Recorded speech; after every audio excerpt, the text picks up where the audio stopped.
Long division is a series of steps that have been developed to help us do longer division problems where we can't easily see what the answer or the quotient is.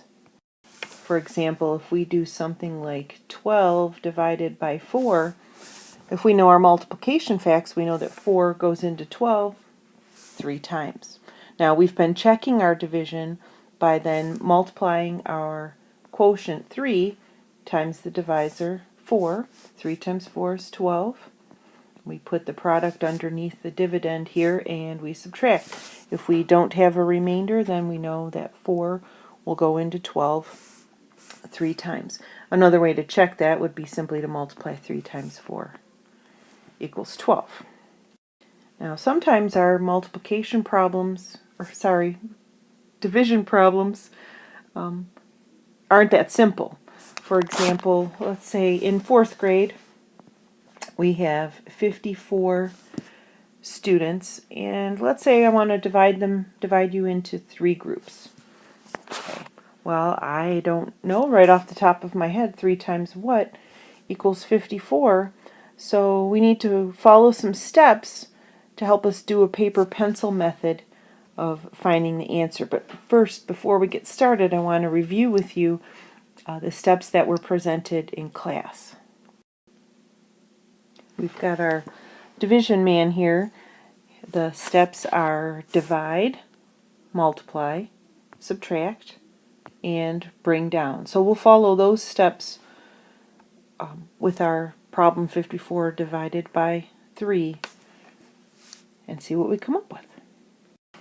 Okay, so the first step is to divide, and we're going to divide 3, our divisor, into 5.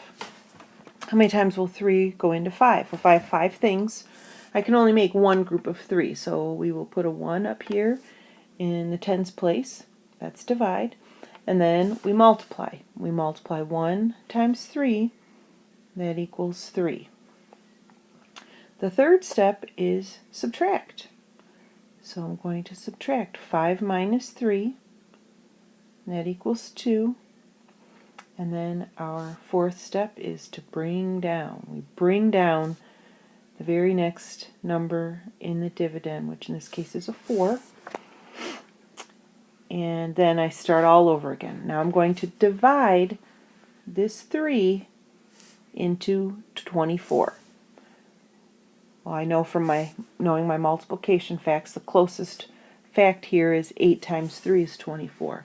So I'm going to put an 8 up in the quotient and then multiply. 8 times 3 is 24. I'm going to subtract. I get a 0. There is nothing left for me to bring down inside the division bar, so I'm finished. And then to check this problem, I'm going to multiply 18 times 3. 8 times 3 is 24. Bring down the 2, the 4, carry the 2. And then multiply 3 times 1 is 3, plus 2 is 5. And this 54 matches this 54, so we've done it correctly. Sometimes we have a problem. For example, 234 divided by 3, where my divisor 3 doesn't go into the first digit of my dividend. I've got a 2 there. I can't make any groups of 3 out of 2.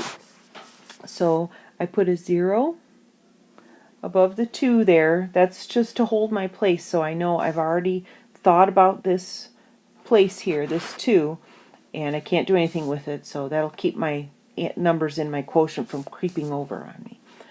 So next I need to consider, well, how many times will 3 go into 23? So I think about the multiples of 3, and the closest one without going over is 7 times 3 equals 21. If I did 8 times 3, that's 24, and that's larger than I have, so I can't use it. So I'm going to use the 7. I'll multiply 7 times 3 is 21.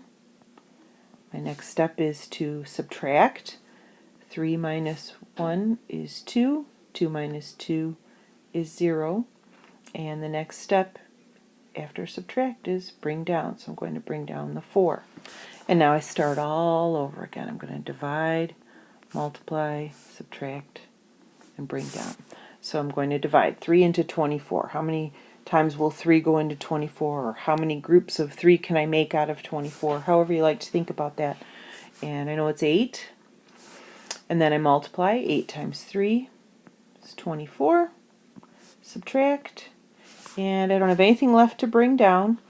And I don't have a remainder. So my last step is to check this by multiplying. 78 times 3. 3 times 8 is 24. Bring down the 4. Carry the 2. 7 times 3 is 21. Plus 2. 234. This one matches that one, so we've done it correctly. Just a reminder, if you have not memorized your multiplication facts yet, it's really a good idea to use a multiplication chart to help you. While we're learning the steps, it's really important to keep the flow of steps going. You don't want to keep stopping and having to spend a couple minutes figuring out what goes into what how many times, because sometimes that'll interrupt your pattern of thought and then you can't remember where you are. So for example, if we were working on a problem and we needed to find out how many times 7 would go into 38. I don't know, just trying to think of something. 7 into 38. I'm going to use the multiples of 7. And I'm just going to go along the chart here until I get close to 38 without going over. So 35 is closest.